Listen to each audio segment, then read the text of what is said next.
बिस्मिल्लाहिर्रहमानिर्रहीम। Objective electrical technology by VK Mehta.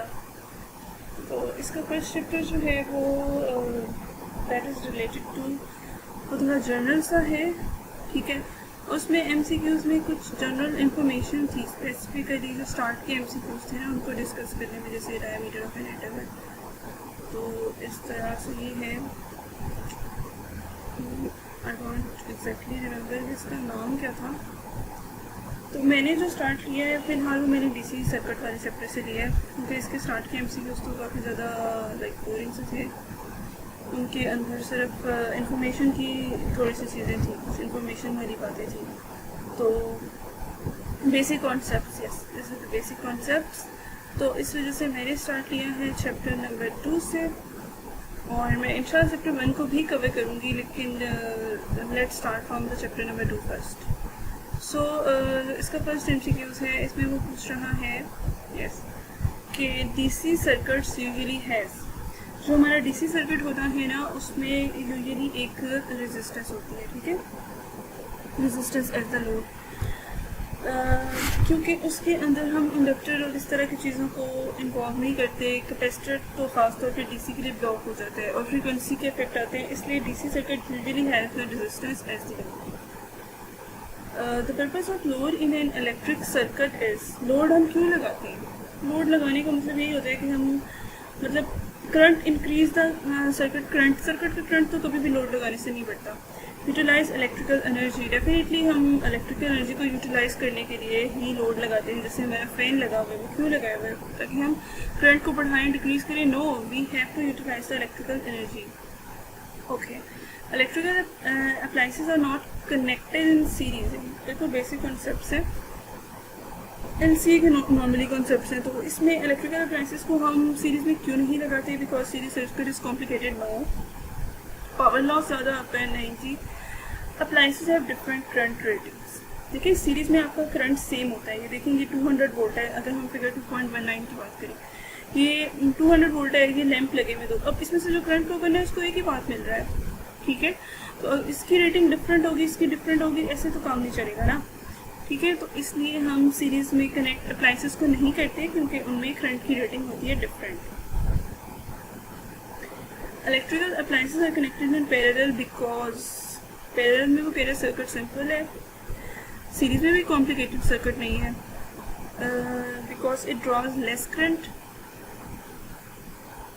देखिए current less का प्रॉब्लम भी नहीं है, पावर लॉस का इसका ये है कि वो इंडिपेंडेंट हो जाती है। देखिए पैरेलल में जब उनके करंट डिफरेंट होंगे, उनकी करंट रेटिंग डिफरेंट होगी, वो इंडिपेंडेंट होंगे, अपनी रेजिस्टेंस के मुताबिक वो वोल्टेज ड्रॉप करेंगे, ठीक है। वैसे तो सीरीज में भी करंट जो है वो करंट सेम होता है, लेकिन पैरेलल में उनके वोल्टेज बेशक सेम होंगे, लेकिन करंट रेटिंग उनकी इंडिपेंडेंट होगी। Voltage drop across 14.5 ohm resistor. अच्छा, इसकी बात कर रहे हैं, आई थिंक मैंने इसको डायरेक्टली कर लिया था विदाउट सॉल्व। इसमें अब आप देखिए कि ओके, आप ये आपका सीरीज में ही है, तो इसमें करंट जो है वो सेम होगा, और फिर आप जो करंट आएगा उसको आप रेजिस्टेंस से मल्टीप्लाई करेंगे 14.5 से, तो आपका आंसर आएगा। तो अगर ये सीरीज में तो तीनों रेजिस्टेंस ऐड होंगी, 14.5 और 25.5 जो है ना, that comes out to be 640, क्योंकि ये तकरीबन 15 है और ये 25 है, तो 40 + 60 हो गया 100। अब ये 200 है और यहाँ पे हमारे पास 100 है, तो फिर हमारा करंट कितना आया? करंट हमारा ओम्स आ गए, करंट हमारा 2 एम्पियर आ गया, 200 divided by 100 that is resistance. तो सब रेजिस्टेंस में से 2 एम्पियर फ्लो होगा, तो 2 × 14.5 comes out to be 29 volts. अच्छा, अब वो नेक्स्ट फिगर की बात कर रहे हैं कि उसमें आप टोटल सर्किट की रेजिस्टेंस बताएं 2.19 में। ये एक है, ये एक है, ठीक है। इसमें इसकी दोनों की वाटेज रेटिंग और वोल्टेज रेटिंग मेंशन है। तो power is equal to V²/R, R is equal to V²/P। तो अगर R V²/P है तो 200 का स्केयर लेंगे तो 40,000 divide by 100 comes out to be I think 100 और 400 आ गया। और इस तरह से हम V का निकालें तो ये भी 200 है, तो 40,000 divide by 40 comes out to be 1000।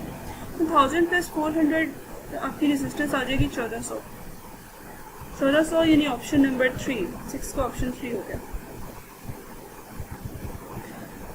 इसी फिगर की वो बात कर रहे हैं कि लैंप ए ब्राइटर होगा, बी ब्राइटर होगा, और क्या चीज़ होगी ना इसमें। देखिए ये सीरीज में है, ठीक है, तो जिसकी रेजिस्टेंस ज़्यादा होगी उसका वोल्टेज ड्रॉप ज़्यादा होगा, क्योंकि करंट तो दोनों में सेम फ्लो करना है। तो रेजिस्टेंस किसकी ज़्यादा थी, बी की ज़्यादा थी, that is was 1000 and this was 400। तो lamp B will be brighter than lamp A, इसकी रेजिस्टेंस ज़्यादा है, करंट तो दोनों में सेम होगा, तो जिसकी रेजिस्टेंस ज़्यादा है V equal to I R, उसमें आपका वोल्टेज ड्रॉप ज़्यादा होगा। जब उसमें ज़्यादा वोल्टेज को अपने अक्रॉस ड्रॉप करवाएगा तो डेफिनेटली वो ब्राइटर ग्लो करेगा। When cells are arrange in parallel current capacity increases. देखिए EMF का तो कोई ताल्लुक नहीं है, EMF आपका जो वोल्टेज है उसने तो सेम रहने, तो करंट की कैपेसिटी डिक्रीज नहीं होगी बल्कि करंट की कैपेसिटी इंक्रीज ही होगी। तो सीरीज में तो करंट एक ही फ्लो करता है, सेम होता है। When a number of resistances are connected in parallel, the total resistances, इसको आप रेजिस्टेंस की वैल्यू एज्यूम करके कर लें। लाइक मैंने जो इसमें रेजिस्टेंस की वैल्यू ली है, तो मैंने जो वैल्यूज एज्यूम की हैं वो सिंपल से थी 2 ohms एंड 4 ohms। तो क्योंकि ये पैरेलल में है तो फिर मल्टीप्लाई होंगी न्यूमिनेटर में और डिनोमिनेटर में डिवाइड होंगी।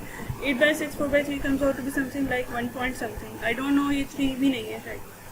तो 1 जो है ये 2 से भी लेस है, 4 से भी लेस है, और वो MCQ में यही कह रहा है कि less than the smallest resistance. तो 9 का ऑप्शन 3 हो गया। नेक्स्ट 10 में वो कह रहा है DC सप्लाई है 180 वोल्ट की across terminal A and B। तो फिर आप करंट बताएं 6 ओम इस वाले रेजिस्टर में से। तो इसमें देखें ना अगर, तो इसमें तो करंट ऐसे फ्लो कर रहा है, ठीक है, ये सीरीज में है। जबकि यहाँ पे अगर देखें तो एक ये ऐसे बनेगा और एक ये यहाँ पे भी लूप आएगा, लाइक ये जो है ना, it is a combination of series parallel.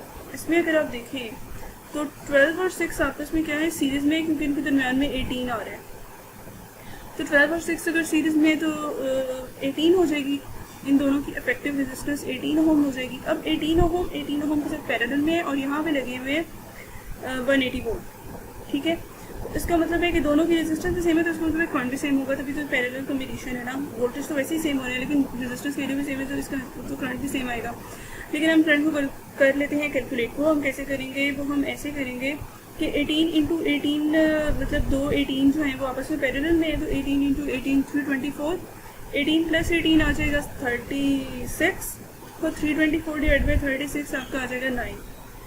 अब टोटल सर्किट की रेजिस्टेंस, टोटल जो सर्किट में से करंट फ्लो होगा दैट इज 118 डिवाइड बाई 920।